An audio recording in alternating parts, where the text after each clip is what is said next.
Ya, Assalamualaikum warahmatullahi wabarakatuh. Perkenalkan, nama saya Faiz Akmal Isra Nugroho dengan NIM 220103110106 dari kelas C. Di sini saya akan menjelaskan tentang pengembangan rencana pembelajaran yang telah saya laksanakan pada saat asistensi mengajar di Sekolah Minu Putri Kota Malang. Oke, yang pertama yaitu pada masalah kalender akademik. Sebelumnya kalender akademik di Sekolah Minu seperti template biasanya ya, dengan ada dua program pada semester 1 dan semester 2. Setelah itu saya kembangkan dan saya memisah antara semester 1 dan semester 2 serta penjelasan hari liburnya. Bisa dilihat di samping di semester 2. Kenapa? Ya karena saya masuk pada madrasah tersebut di semester 2. Oke, untuk mempersingkat saja, di RPS saya seperti biasa ada judul analisis pekan efektif semester 2 tahun ajaran 2024-2025. Lalu ada nama instansi, mata pelajaran, kelas, hari pelaksanaan, dan jumlah JP. Mata pelajaran saya adalah bahasa Indonesia. Lalu kelas saya pada fase B, kelas 4B. Hari pelaksanaan pembelajaran bahasa Indonesia dilaksanakan pada hari Selasa, Kamis, dan Sabtu, yang mana jumlah JP-nya itu 6 JP per pekan, yang dibagi menjadi 3, yaitu Selasa, Kamis, dan Sabtu. Di rencana pekan efektif ini, kita bisa menganalisis berapa jumlah pekan pada setiap bulan, dan kita dapat mengetahui yang mana efektif dan tidak efektif untuk pembelajaran pada semester tersebut. Setelah kita mengetahui pekan efektif yang terdapat pada satu semester, yaitu semester 2, kita akan menjumlah total JP. JP kita ada pada 21 kali 6 JP, yaitu 126 JP. Tak lupa di analisis rencana pekan efektif terdapat juga keterangan pekan tidak efektif. Seperti punya saya, ada terdapat keterangan pada bulan Maret, pekan ke-1 dan ke-4 terdapat libur, yang mana itu menyebabkan pekan tidak efektif untuk pembelajaran. Lalu pada bulan April, minggu pertama, lalu pada bulan Juni, minggu ke-3 dan ke-4, ada libur semester genap. Oke, setelah pekan efektif kita dapatkan, kita dapat mengembangkannya lagi menjadi sebuah analisis hari efektif, yang mana analisis hari efektif ini lebih spesifik daripada pekan efektif. Namun, jika kita telah melaksanakan analisis pekan efektif, kita bisa melanjutkannya. Adapun beberapa sekolah yang mewajibkan kita harus menganalisis hari efektif juga untuk mengantisipasi total JP yang tak terpenuhi. Oke. Nah, sebelumnya kita telah selesai menganalisis rencana pekan efektif, kita dapat menganalisis hari efektif. Bagaimana sih kita mencari hari efektif? Nah, hari efektif ini kita dapatkan, hari efektif itu kita menganalisis kembali Kaldik. Kaldik sebelumnya kita akan menganalisis berfokus pada hari-hari tersebut.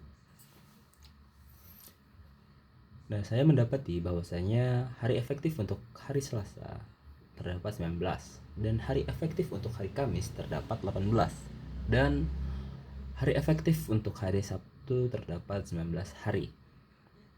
Nah, setiap hari ini akan kita kalikan 2. Jadi 19 hari untuk hari Selasa kita kalikan 2. Lalu 18 hari efektif di hari Kamis kita kalikan 2, dan 19 hari efektif di hari Sabtu kita kalikan 2.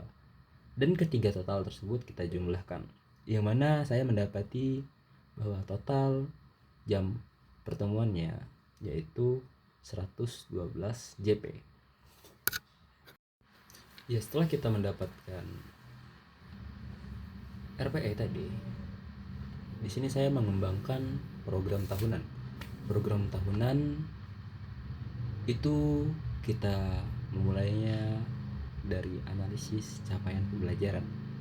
yang mana capaian pembelajaran pada mata pelajaran bahasa Indonesia itu terdapat 4 elemen. Yang pertama menyimak, lalu ada membaca dan membaca, ada berbicara dan mempresentasikan, dan ada menulis. Nah, keempat capaian pembelajaran per elemen ini kita harus memasukkan ke dalam prota pada tiap-tiap semesternya. Nah, untuk prota ini saya mengambil 2 semester.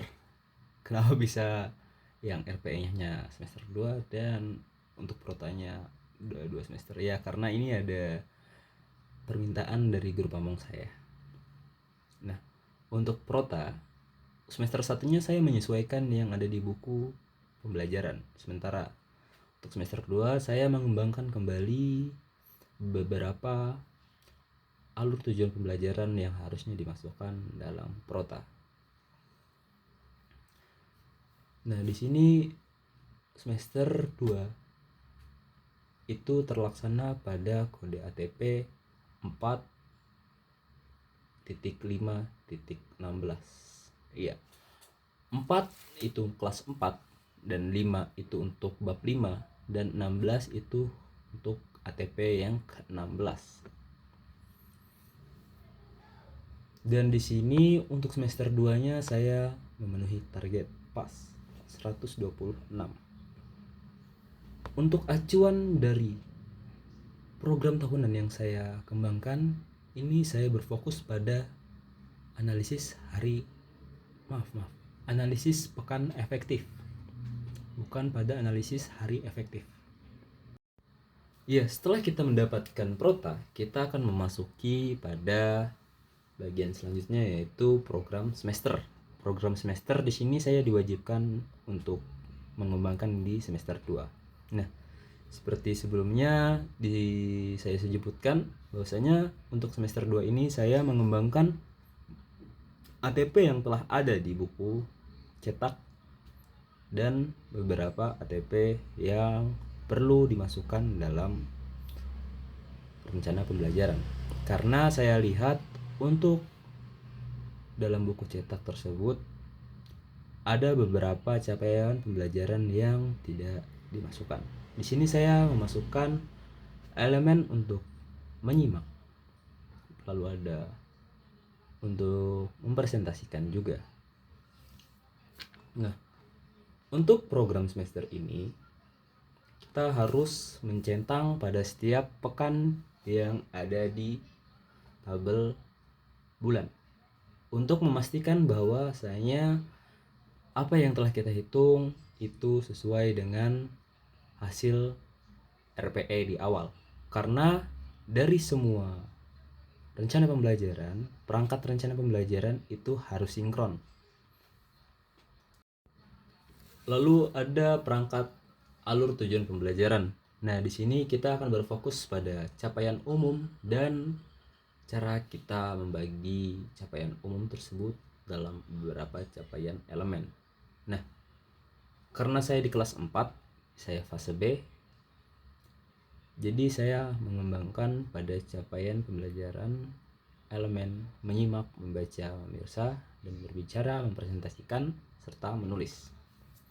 Di sini telah saya kembangkan terutama pada semester 2, saya fokus mengembangkan pada ATP di semester 2.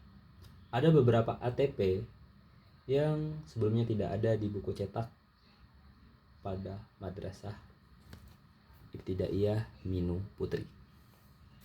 Tak lupa saya memasukkan total alokasinya serta saya memberitahu atau memasukkan elemen P5. Karena untuk kurmer sendiri, yang mana Madrasah Ibtidaiyah Minu Putri ini menggunakan kurikulum kurmer, P5 itu wajib dimasukkan pada tiap ATP. Oke, masuk pada perangkat pembelajaran selanjutnya, yaitu RPP atau yang di kurikulum merdeka kita sebut modul ajar. Nah, di modul ajar ini ada beberapa komponen inti yang harus ada di modul ajar. Yang pertama adalah informasi umum, yang kedua adalah informasi inti, tiga adalah glosarium, keempat adalah lampiran. Ya, ada 4 komponen yang saya masukkan. Yang mana pada komponen umum ini terdapat beberapa poin. Yang pertama, identitas modul. Lalu ada kompetensi awal, ada profil pelajar Pancasila, lalu ada sumber sarana dan prasarana pembelajaran, dan juga target peserta didik, tak lupa model dan metode pembelajaran. Lalu pada informasi inti itu berfokus pada tujuan pembelajaran, lalu ada pemahaman bermakna, pertanyaan pemantik, dan kegiatan pembelajaran. Lalu ada refleksi juga, tak lupa asesmen dan penilaian. Lalu ada pada lampiran. Lampiran ini berisikan tentang apa saja yang kita gunakan untuk pembelajaran, sumber belajar, media pembelajaran, dan lain-lain.